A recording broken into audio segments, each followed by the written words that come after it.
Bom dia, estamos no dia 84 de leitura da Bíblia. Começaremos com Mateus, capítulo 21, versículos de 28 a 46. A parábola dos dois filhos. O que vocês acham? Um homem tinha 2 filhos.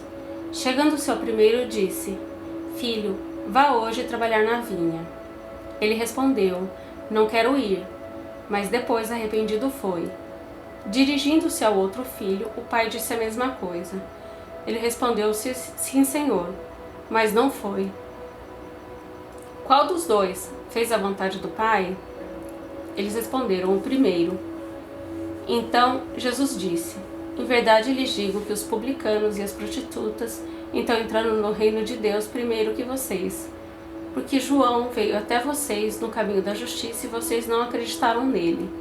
No entanto, os publicanos e as prostitutas acreditaram. Vocês, porém, mesmo vendo isso, não se arrependeram depois para acreditar nele. A parábola dos lavradores maus. Escutem outra parábola. Havia um homem, dono de terras, que plantou uma vinha.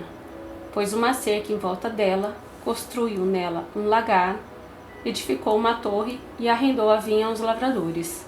Depois ausentou-se do país.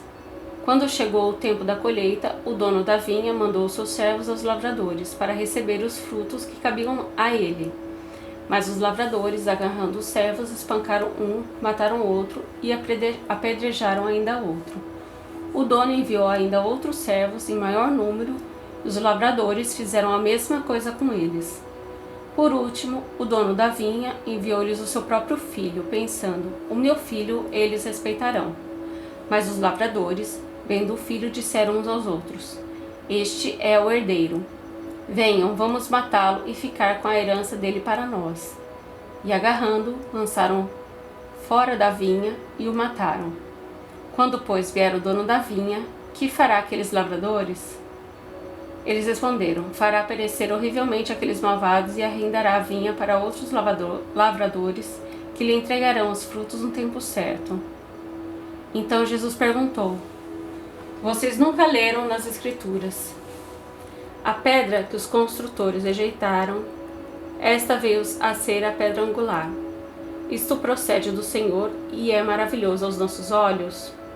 Portanto, eu lhes digo que o reino de Deus será tirado de vocês e entregue a um povo que lhe produz os respectivos frutos. Todo o que cair sobre esta pedra ficará em pedaços, e aquele sobre a quem ela cair ficará reduzido a pó. Os principais sacerdotes e os fariseus, ouvindo essas palavras, entenderam que Jesus falava a respeito deles, e, embora quisessem prendê-lo, tinham medo das multidões, porque essas o consideravam como profeta. Números capítulo 19. A água purificadora. O Senhor disse a Moisés e a Arão: Esta é uma prescrição da lei que o Senhor ordenou, dizendo: Diga aos filhos de Israel que tragam uma novilha vermelha, perfeita, sem defeito, que não tenha ainda levado rugo. Entregue essa novilha ao sacerdote Eleazar. Este a levará para fora do arraial e ela será morta diante dele. O sacerdote Eleazar pegará um pouco do sangue com o dedo e dele aspergirá para a frente da tenda do encontro 7 vezes. À vista do sacerdote, a novilha será queimada, o couro, a carne, o sangue e o excremento, tudo será queimado. E o sacerdote, pegando um pedaço de madeira de cedro, rissoppo e pano de carmesim, os lançará no meio do fogo que queima a novilha. Então o sacerdote lavará suas roupas e banhará o seu corpo em água. Depois entrará no arraial e ficará impuro até a tarde. Também o que queimou a novilha lavará suas roupas com água e em água banhará o seu corpo e ficará impuro até a tarde. Um homem que esteja puro ajuntará a cinza da novilha e a depositará fora do arraial, no lugar puro, e ela será guardada para a congregação dos filhos de Israel. Para a água purificadora é oferta pelo pecado. Aquele que ajuntou a cinza da novilha lavará suas roupas e ficará impuro até a tarde. Isso será por estatuto perpétuo aos filhos de Israel e aos estrangeiros que habitam no meio deles. Contato com cadáveres. Aquele que tocar no cadáver de uma pessoa ficará impuro durante 7 dias. No terceiro dia e no sétimo dia se purificará com esta água e ficará puro. Mas se no terceiro dia e no sétimo não se purificar, não ficará puro. Todo aquele que tocar no cadáver de uma pessoa e não se purificar, contamina o tabernáculo do Senhor. Essa pessoa será eliminada de Israel, porque a água purificadora não foi aspergida sobre essa pessoa, ficará impura. A sua impureza ainda está nela. Esta é a lei quando alguém morrer numa tenda. Todo aquele que entrar nessa tenda e todo aquele que nela estiver ficarão impuros durante 7 dias. Também toda vasilha aberta sobre a qual não houver tampa amarrada ficará impura. Todo aquele que no campo aberto tocar em alguém que for morto pela espada, em outro morto, nos ossos de alguma pessoa ou numa sepultura ficará impuro durante 7 dias. Para a pessoa impura, pegarão da cinza da queima da oferta pelo pecado e sobre essa cinza porão água corrente num vaso. Um homem impuro pegará esopo, molhará naquela água e aspergirá sobre aquela tenda, sobre todo utensílio e sobre as pessoas que ali estiverem. Também a aspergirá sobre quem tocar nos ossos, em alguém que foi morto ou que morreu, ou numa sepultura. O puro aspergirá sobre o impuro no terceiro dia e no sétimo dia, deverá purificá-lo no sétimo dia. E a pessoa que era impura lavará suas roupas, se banhará na água e à tarde ficará pura. No entanto, a pessoa que estiver impura e não se purificar, essa será eliminada do meio da congregação, porque contaminou o santuário do Senhor. Água purificadora não foi aspergida sobre ela, está impura. Isto será um estatuto perpétuo para eles. Aquele que aspergir a água purificadora lavará suas roupas, e quem tocar a água purificadora ficará impuro até a tarde. Tudo que uma pessoa impura tocar também ficará impuro, e quem a tocar ficará impuro até a tarde. Números capítulo 20. A morte de Miriam. Toda a congregação dos filhos de Israel chegou ao deserto de Zim no primeiro mês, e o povo ficou em Cádiz. Ali Miriam morreu e ali ela foi sepultada. Moisés fere a rocha em Meribá. Não havia água para o povo, então se ajuntaram contra Moisés e contra Arão. E o povo discutiu com Moisés, dizendo: Antes tivéssemos morrido quando os nossos irmãos morreram diante do Senhor. Porque vocês trouxeram a congregação do Senhor a este deserto para morrermos aqui, nós e os nossos animais? E por que vocês não tiraram do Egito para nos trazer a este lugar horrível, onde não há cereais, nem figos, nem vinhas, nem romãs, nem água para beber? Então Moisés e Arão saíram da presença do povo e foram para a porta da tenda do encontro e se lançaram sobre o seu rosto. E a glória do Senhor lhes apareceu. O Senhor disse a Moisés: Pegue o seu bordão e ajunte o povo, você e Arão, seu irmão. E diante do povo falem à rocha, e ela dará a sua água. Assim vocês tirarão a água da rocha e darão de beber à congregação e aos animais. Então Moisés pegou o bordão que estava diante do Senhor, como este lhe havia ordenado. Moisés e Arão reuniram o povo diante da rocha. Então Moisés lhe disse: Agora escutem, rebeldes. Será que teremos de fazer com que saia água desta rocha para vocês? Moisés levantou a mão e feriu a rocha 2 vezes com seu bordão, e saíram muitas águas. E a congregação e seus animais beberam. Mas o Senhor disse a Moisés e a Arão: Porque não creram em mim, para me santificarem diante dos filhos de Israel, vocês não farão entrar este povo na terra que lhe dei.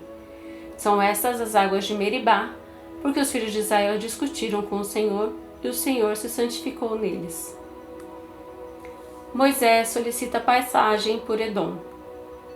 De Cádiz, Moisés enviou mensageiros ao rei Edom para dizer-lhes: Assim diz o seu irmão Israel: Você conhece todas as aflições que nos sobrevieram.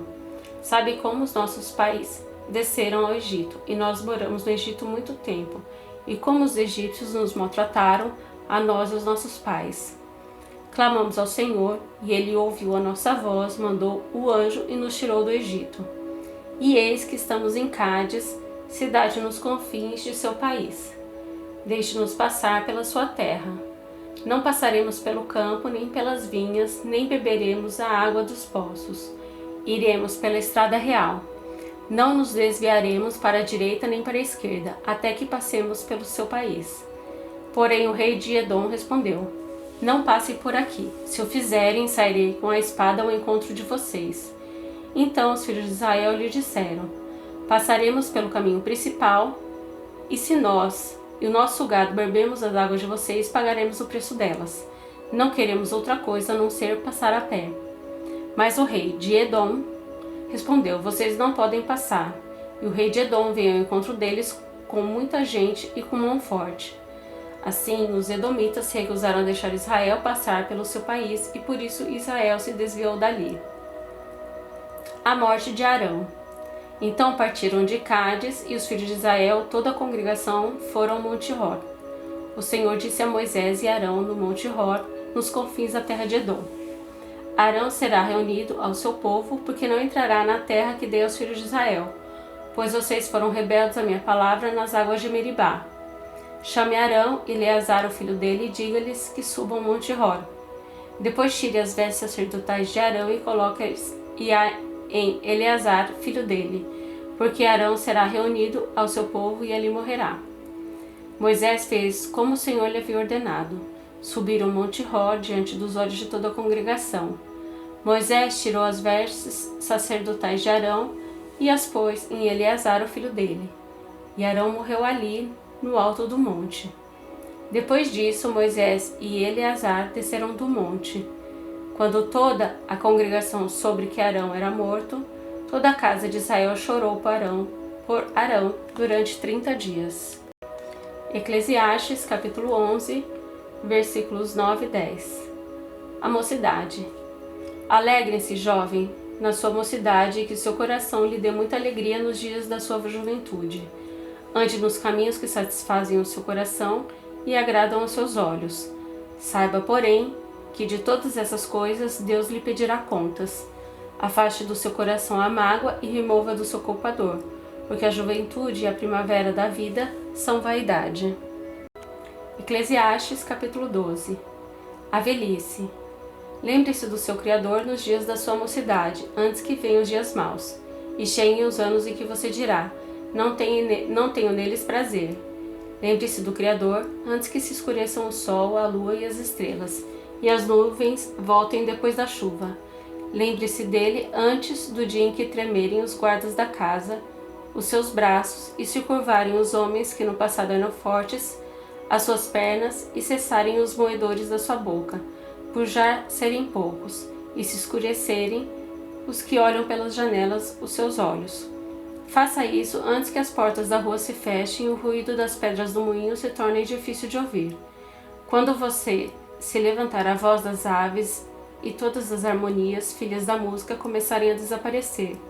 Quando você tiver medo do que é alto e se espantar no caminho, quando florescer como a amendoeira e o gafanhoto lhe for um peso, e quando você perder o apetite, porque o ser humano vai à morada eterna e os pranteadores andarão rodeado pela praça.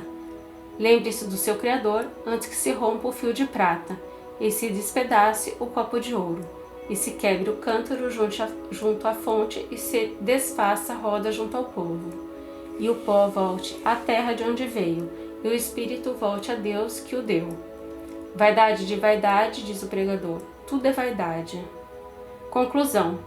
O pregador, além de sábio, ainda ensinou o povo o conhecimento, e atentando e examinando compôs muitos provérbios. O pregador procurou achar palavras agradáveis e escrever com retidão palavras de verdade.